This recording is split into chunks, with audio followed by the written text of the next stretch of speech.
Assalamualaikum warahmatullahi wabarakatuh. Pemirsa semuanya, penggemar YouTube yang berbahagia, ini adalah channel saya yang pertama. Perkenalkan, nama saya Harsono. Dalam channel saya ini yang pertama membahas berbagai macam sejarah dan hal-hal yang bersifat mistis dan misteri. Bagi teman-teman dan saudara-saudari yang menyukai channel saya ini, saya mohon bantuannya untuk like, komen, dan subscribe. Atas bantuannya saya ucapkan banyak terima kasih. Assalamualaikum warahmatullahi wabarakatuh. Salam seduluran. Assalamualaikum warahmatullahi wabarakatuh. Mataram adalah kerajaan Islam di Nusantara dan rajanya bernama Sultan Hanyokrokusumo. Kadipaten Pati adalah termasuk wilayah Mataram. Di Kadipaten Pati pada masa itu agama Islam baru saja mulai berkembang. Di Kadipaten Pati pada saat itu ada kekacauan, dan kekacauan tersebut dilakukan oleh seorang yang bernama Ondorante. Ondorante adalah seorang pendekar tanpa tanding, dan Ondorante tidak bisa dibunuh atau tidak bisa mati karena Ondorante memiliki ilmu rawa rontek sekaligus ilmu kebal tubuh. Ondorante tidak bisa ditembus oleh senjata apapun jenisnya. Kemudian Ondorante, kalaupun ada yang bisa membunuhnya, Ondorante akan hidup kembali kalau badannya menyentuh tanah. Dan hal itu sudah terjadi berkali-kali. Sedangkan Ondorante selalu mengganggu masyarakat, terutama yang beragama Islam. Ondorante marah kalau mendengar suara beduk dan suara orang yang mengumandangkan azan. Setiap ada orang yang melaksanakan sholat dilanggar atau di musolanya dilempari dengan batu. Kemudian orang-orang yang sedang sholat disuruh bubar. Kalau tidak mau bubar, Ondorante dan anak buahnya tidak segan-segan untuk menganiaya orang-orang tersebut. Kemudian anak buahnya juga sering memalak pedagang-pedagang di pasar, dan Ondorante senang mabuk-mabukan. Jadi pada kala itu Kadipaten Pati sangat mencekam.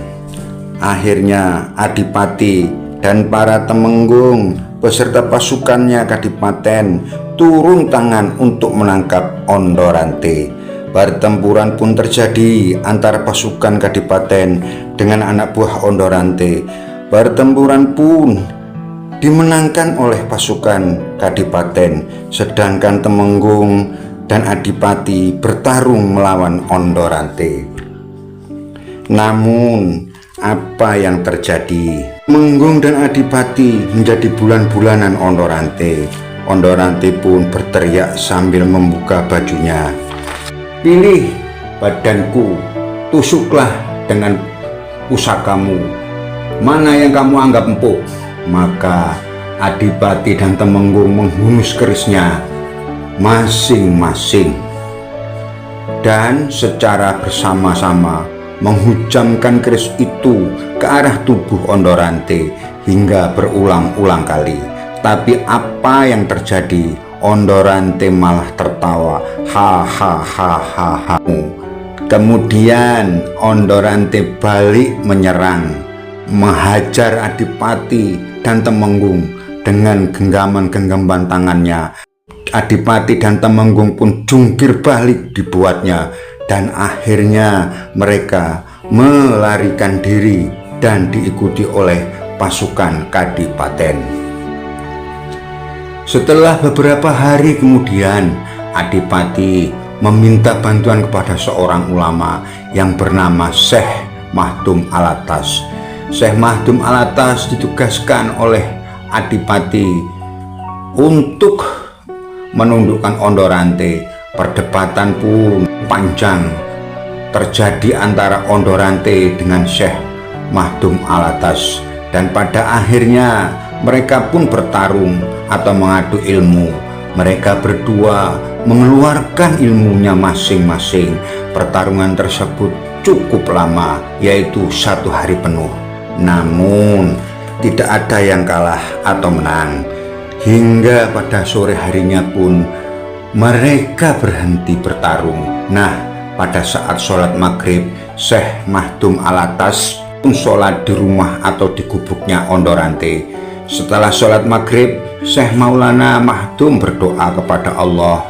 Kalau dia tidak bisa menundukkan Ondorante, maka Syekh Mahdum Alatas memohon kepada Allah agar dicabut nyawanya saja, karena beliau tidak mau menanggung malu atas kegagalan tugasnya yang diberikan oleh Adipati. Dan Allah mengabulkan doa Syekh Mahdum Alatas. Pada malam itu juga beliau mati dalam keadaan sholat atau sujud. Allah mengambil beliau dan beliau pun mati, dan berita itu sampai ke telinga Adipati. Kemudian Adipati ke kota raja, yaitu Mataram. Pada saat itu yang berkuasa di Mataram adalah Sultan Hanyokrokusumo Hadidiningrat. Adipati mengadukan perihal yang sedang terjadi di Kadipaten Pati. Maka Raja Mataram mengutus Raden Saridin untuk menangkap Ondorante, hidup atau mati. Atas perintah Raja Mataram itulah maka Saridin pun segera bertindak. Jangkung atau Raden Saridin pun langsung menuju kediaman Ondorante. Pertama, Syekh Jangkung mengingatkan Ondorante bahwa apa yang dilakukan selama ini adalah salah. Namun Ondorante malah marah-marah dan pertempuran tidak bisa dihindari. Keduanya sama-sama sakti, sama-sama kebal, dan sama-sama pandai silat. Maka pertarungan pun cukup lama, kira-kira sampai 1 hari lamanya. Keduanya tidak ada yang menang dan tidak ada yang kalah.